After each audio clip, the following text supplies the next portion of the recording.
चलो इसे मैं देख लूंगी।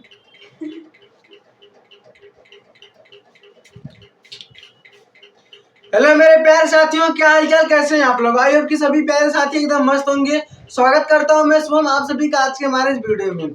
आज का हमारे वीडियो बहुत ही ज्यादा महत्वपूर्ण होने वाला है आप सभी के बोर्ड एग्जाम को देखकर।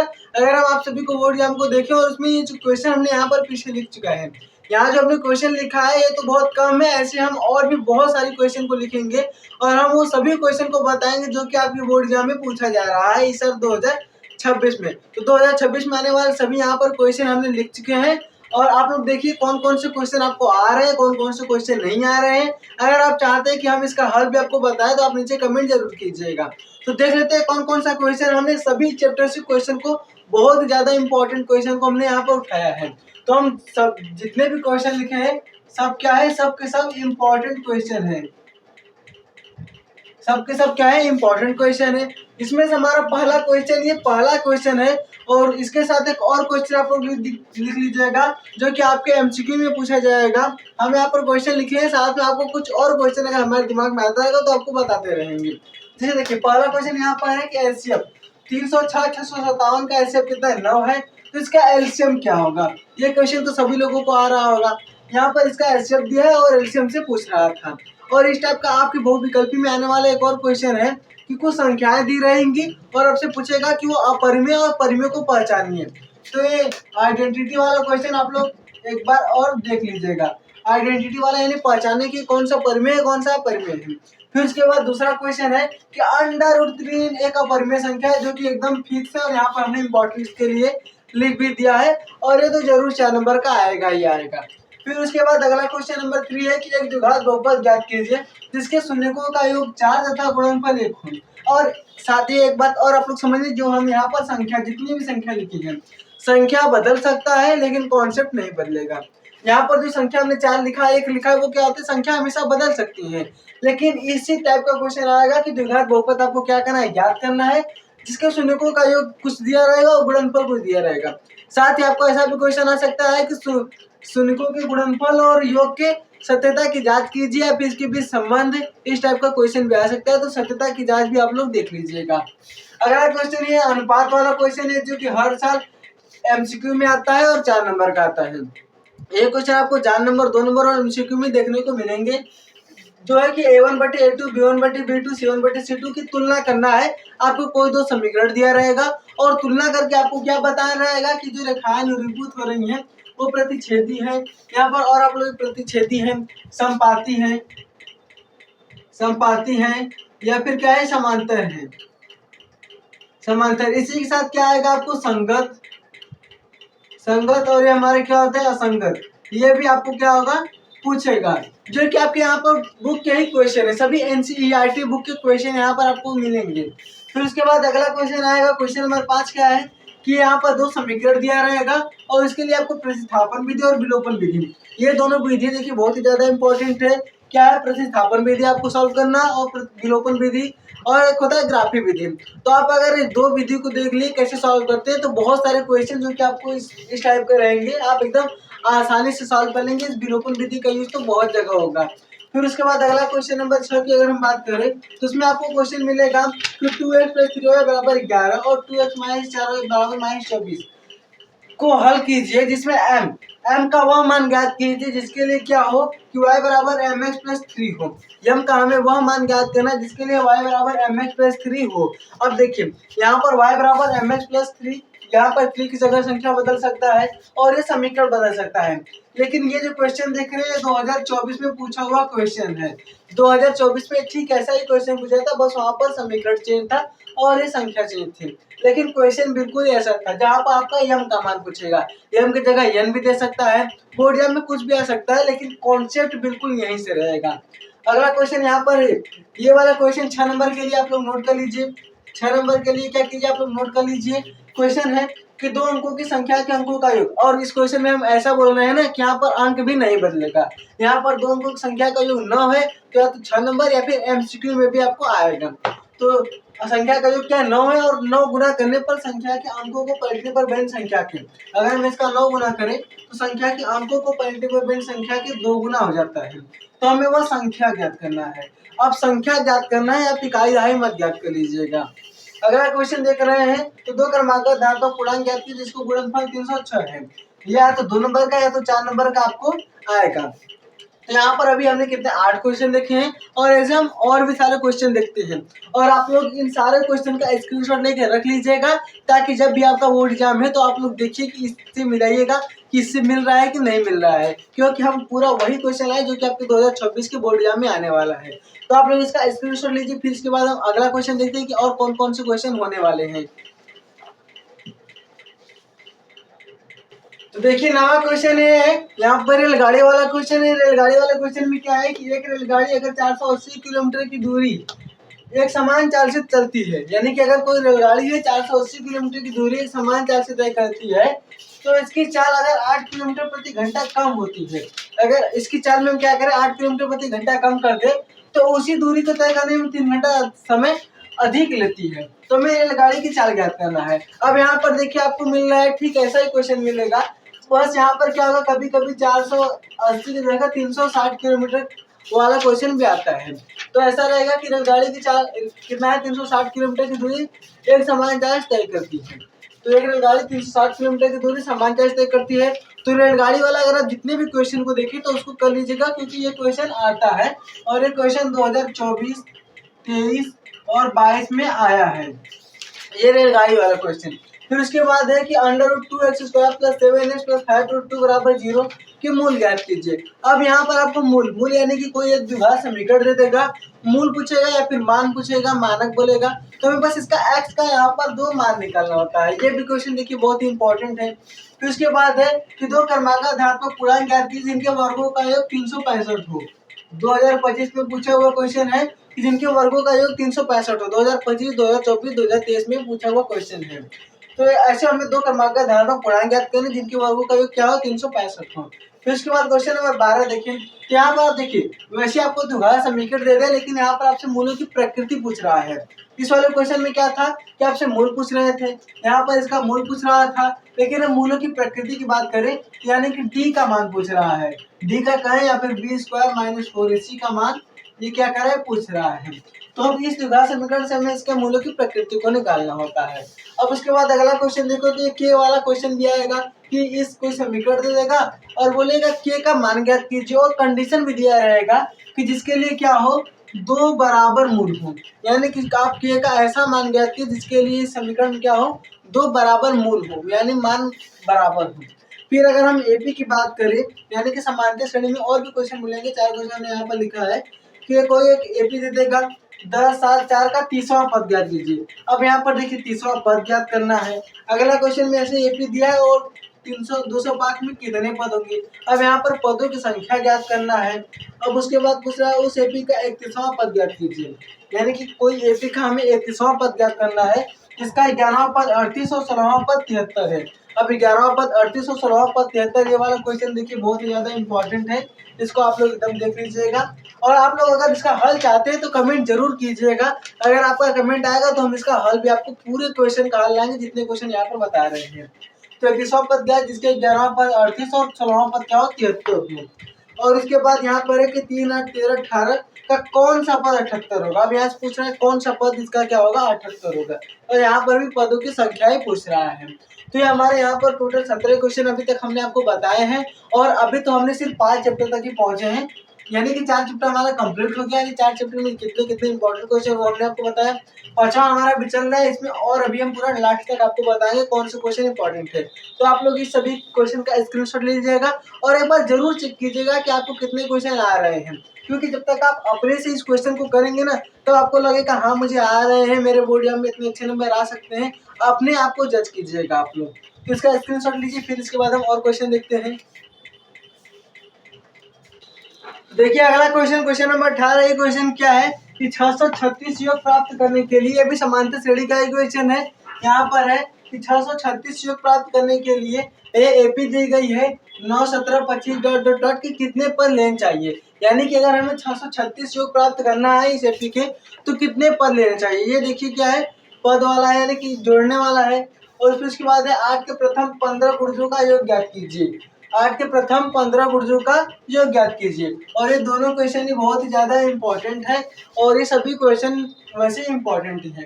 फिर उसके बाद अगर हम बात करें त्रिभुज चैप्टर की, अगर हम त्रिभुज चैप्टर की बात करें तो सबसे पहले त्रिभुज चैप्टर में आपको थेल्स प्रमेय देखने को मिलेगा, जो कि बहुत ज़्यादा इंपॉर्टेंट है। अगर हम थेल्स प्रमेय की बात करें कब कब पूछा गया है, थोड़ा सा आप लोग देख लीजिए कि थेल्स प्रमेय कब कब पूछा गया है। तो हम स्टार्ट करें अगर 2019 से, 20 से, 21 में तो एग्जाम हुआ नहीं था, फिर 22 में, 23 में, 24 में, 25 में, देख रहे हैं हर साल पूछा जा रहा है। यानी कि अगर 21 में हुआ था तो 21 में पूछा जाता, यानी कि 19 में, 20 में, 22 में, 23 में, 24 में, 25 में, जब हर साल पूछा जा रहा है और कितने नंबर का, 6 नंबर का, तो आप लोग भी इसको जरूर पढ़िएगा, क्योंकि है कुछ ज़्यादा बड़ा नहीं, बस इसके कॉन्सेप्ट है। अगर आप कॉन्सेप्ट समझ लेंगे तो 6 नंबर आप आसानी से ले लेंगे। फिर इसका विलोम भी ठीक है, यानी कि इसका कभी कभी टेस्ट में आएगा या फिर इसका विलोम भी आ सकता है। फिर उसके बाद करते हैं हम यहाँ पर इस आकृति को देखिए, इसको अगर हम देखें यहाँ पर है कि आकृति में PS/SQ और PT/TR है, तथा इसमें कोण बराबर है, यानी कि PST बराबर है PRQ के, PRQ के। तो सिद्ध करना है हमें कि त्रिभुज PQR एक समद्विबाहु त्रिभुज है। समद्विबाहु त्रिभुज मतलब जिसकी दोनों भुजा क्या हो, बराबर हो। अब उसके बाद हम अगला क्वेश्चन नंबर 22 की बात करें तो आकृति में LM और CB क्या है, समांतर है, और CN और CD क्या है, बराबर समांतर है। ये आकृति दी गई है, इसमें क्या है, LM, LN है, यहाँ पर LN रहेगा, LN समांतर CD है, LM समांतर CB है और LN समांतर CD है। ये हमें दिया तो सिद्ध करना है कि BF/FE बराबर BE/EC। ये भी क्वेश्चन देखिए बहुत इंपॉर्टेंट है। अगर हम बात करें ये दोनों क्वेश्चन की, ये दोनों क्वेश्चन आपको वहाँ पर भी देखने को मिलेंगे जब आपके स्कूल का लास्ट एग्जाम होगा। फिर इसके बाद बात करते हैं कि अगर हम निर्देशांक ज्यामिति की बात करें तो दूरी सूत्र, जो कि निर्देशांक ज्यामिति की अगर हम बात करें तो पहले ही आते हैं निर्देशांक ज्यामिति में दूरी सूत्र। तो दो बिंदुओं के बीच की दूरी का एकदम निकालना आप लोग समझ जाइए, बहुत ही इजी क्वेश्चन है।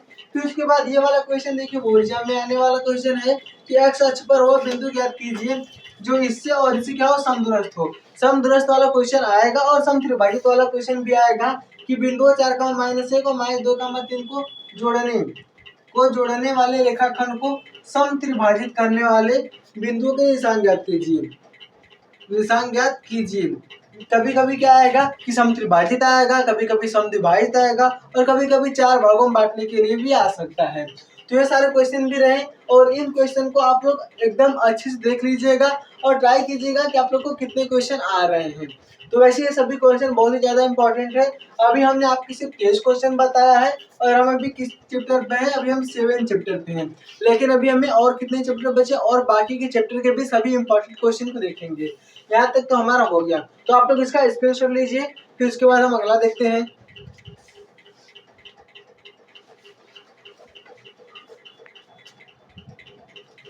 तो आप देखते हैं हम 24 नंबर वाला क्वेश्चन। 24 नंबर वाला क्वेश्चन यहाँ पर है कि एक समचतुर्भुज का क्षेत्रफल ज्ञात कीजिए। अब हमें समचतुर्भुज का क्षेत्रफल ज्ञात करना है और जिसके शीर्ष इसी क्रम में, इसी क्रम का मतलब अगर आप ऐसे कोई समचतुर्भुज बना रहे हैं, अगर ऐसे कोई समचतुर्भुज बनाए तो पहले ये लेंगे, ये ऐसे लेंगे, ऐसा नहीं करेंगे पहले इसका ले लेंगे फिर इसका लेंगे, ऐसा आपको गलती नहीं करना है। इसलिए यहाँ पर बोला है जिसके शीर्ष इसी क्रम में, पहले क्या है 3, 0, 4, 5, -4, 1 और -2 का हमें 1 है, यानी कि इसके समचतुर्भुज के शीर्ष हमें दिए हैं, पर हमसे इसका क्षेत्रफल पूछ रहा है। तो इसका सूत्र होता है कि 1/2 विकर्णों का गुणनफल।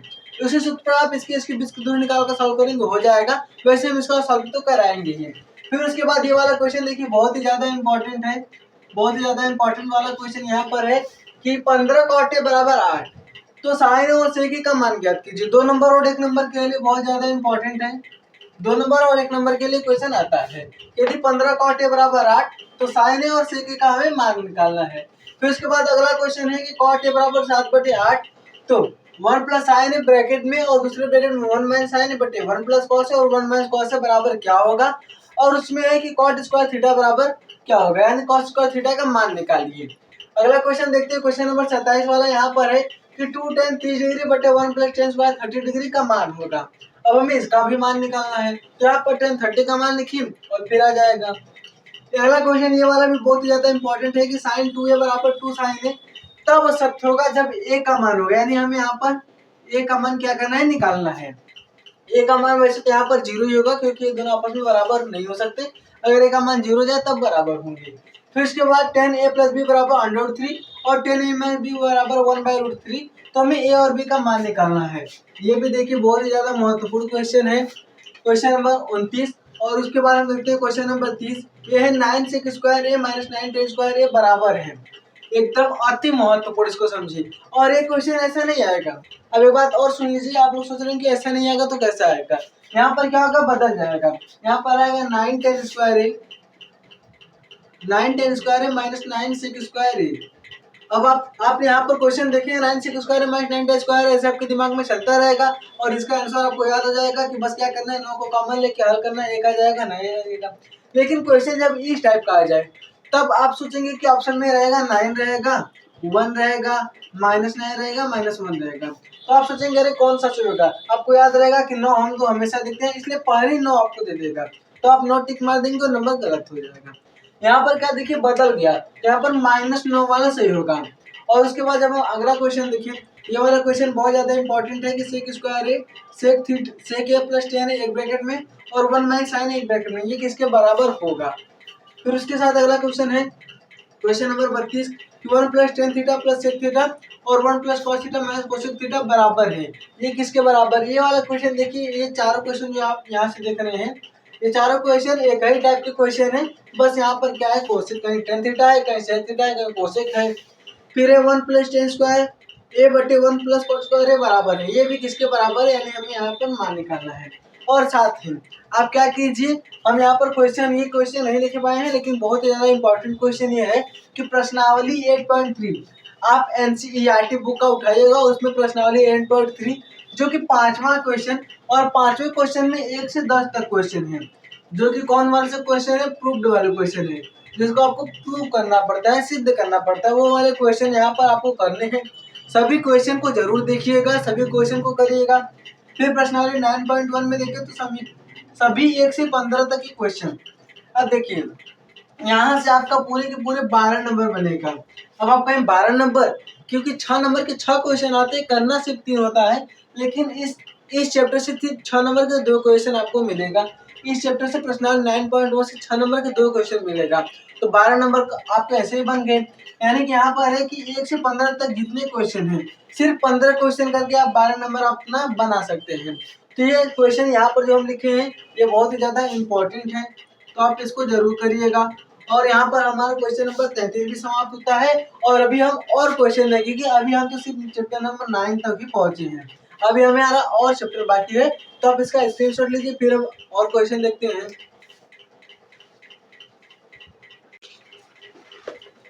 तो अब देखते हैं हम क्वेश्चन नंबर 34। क्वेश्चन नंबर 34 हमारा स्टार्ट होता है वृत्त चैप्टर से। वृत्त चैप्टर में पहले अगर हम घुसेंगे तो हमारा पहले पिरामिड 10.1 और पिरामिड 10.2, जो कि दोनों बहुत ही ज्यादा इंपॉर्टेंट क्वेश्चन है। और उसके बाद क्वेश्चन नंबर 35 की अगर हम बात करें तो एक वृत्त के परिगत। अब देखिए, वृत्त के परिगत से आपको बहुत सारे क्वेश्चन मिलेंगे, जिसमें आपको इस प्रकार से सिद्ध करना होता है, समचतुर्भुज या समांतर चतुर्भुज सिद्ध करना होता है। तो ये वाले क्वेश्चन आप लोग एकदम जरूर से देख लीजिएगा, क्योंकि इसमें एक वृत्त के परिगत एक चतुर्भुज ABCD है। तो सिद्ध कीजिए कि AB + BC बराबर AD + BC, ये हमें सिद्ध करना होता है।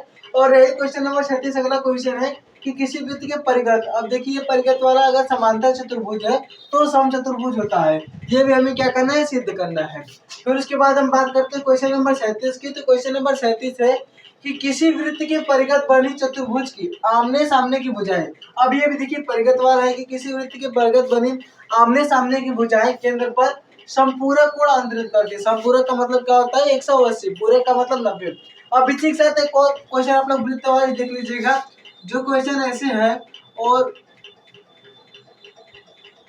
इस टाइप का क्वेश्चन, इसमें से क्या बने, आपका समकोण त्रिभुज आपका आए और उसका क्वेश्चन नंबर का आंसर क्या हो, √119। ये वाला क्वेश्चन बहुत ज्यादा इंपॉर्टेंट है और इस टाइप के क्वेश्चन आप लोग देख लीजिएगा। वैसे ये तीनों तो बहुत ज्यादा ही इंपॉर्टेंट थे, तो हमने यहाँ पर रखा है।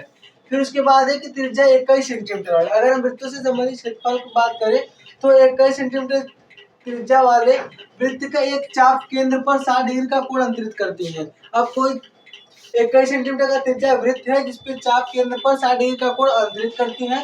तो हमने चाप की लंबाई और त्रिज्यखंड का क्षेत्रफल, त्रिज्यखंड का क्षेत्रफल, दीर्घ त्रिज्यखंड का क्षेत्रफल, वृत्तखंड का क्षेत्रफल, ये बाकी का सब जितना भी है एक ही क्वेश्चन से आप लोग बाकी क्वेश्चन को सॉल्व कीजिए। फिर उसके बाद यहाँ पर 15 सेंटीमीटर वाला एक और क्वेश्चन है, उसको भी आप लोग देख लीजिएगा।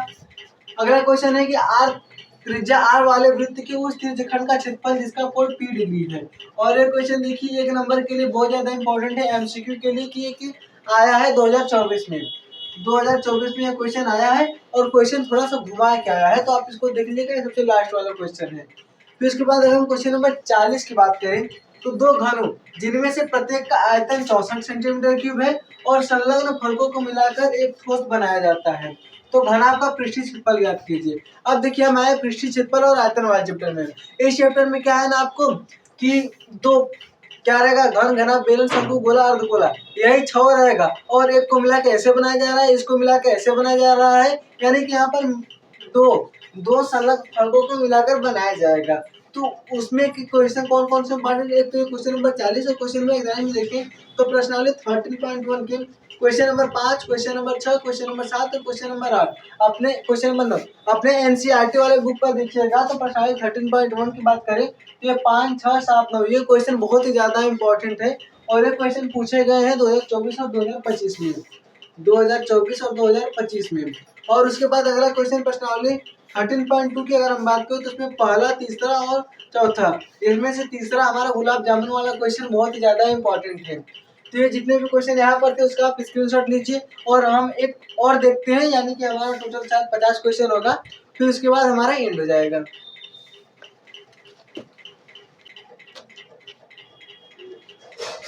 तो अब देखते हैं हम लास्ट क्वेश्चन, क्वेश्चन नंबर 23 और 45। अब अगर हम सांख्यिकी की बात करें तो उसमें माध्य, माध्यक और बहुलक, ये आपके लिए बहुत ही ज्यादा इंपॉर्टेंट होगा कि माध्य, माध्यक, बहुलक निकालने के लिए आप माध्य, माध्यक, बहुलक वाले जितने भी क्वेश्चन आपको मिलेंगे सभी के सभी क्वेश्चन को आप लोग सॉल्व कीजिएगा। फिर उसके बाद ये वाला क्वेश्चन देखिए बहुत ही इंपॉर्टेंट क्वेश्चन है। इसमें है कि अगर प्रायिकता 0.05 है तो प्रायिकता न होने की संभावना क्या होगी, यानी कि एक सूत्र रहता है कि PE प्लस PE डैश बराबर 1।